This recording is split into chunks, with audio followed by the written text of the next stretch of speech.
Today we're going to have a demo of our flash154 flasher. The flasher is meant to be used with flash154 crossing signals. There are several million of these signals in use today.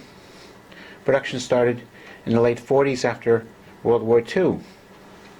If we look at our setup on our table, we have a power transformer over here. It feeds the power wire to our flasher unit right here. The flasher is capable of operating 2 different tracks and also 2 different 154 units. If we look at the flasher unit, most of the wires from the 154s are connected with screw-type terminals.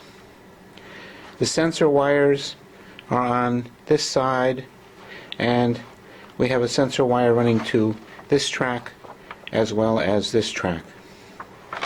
We have a cover that goes on, and with your layout you'd probably run the wires underneath the layout. The flasher unit can also be underneath your layout. If we look at our setup here, we have 2 tracks. These are Lionel Fast Track. We converted the Fast Track to insulated track.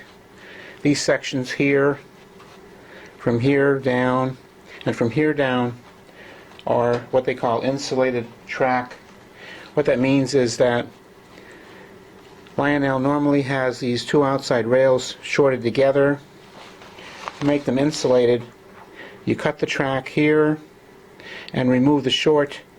There's a metal strip underneath the track. You remove the shorting strip, and now these 2 rails are independent. They're no longer connected together. Also, when the car runs on the track, the wheels will short these 2 rails together. It'll act like a switch. So the wheel on the car will act as a switch and turn the flashing on. We also have 2 Thomas the Tank Engine cars, Annie and Clarabelle.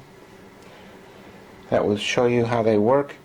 When Clarabelle rolls down this track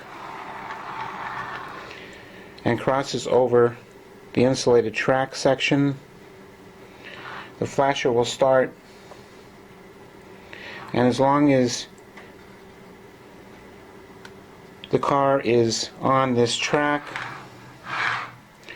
the flashing will keep going. Likewise, if we move the other car onto the insulated track section, the flashing will start on this flasher.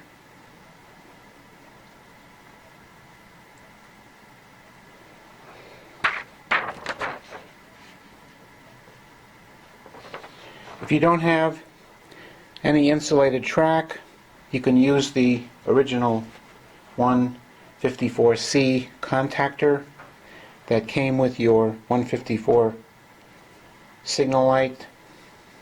That will work also. If you move the car back onto the regular track, the light will continue flashing for about 10 seconds, and then it will stop, as it did there. And likewise, if we move the other car back onto the regular track, the light will stop after about 10 seconds.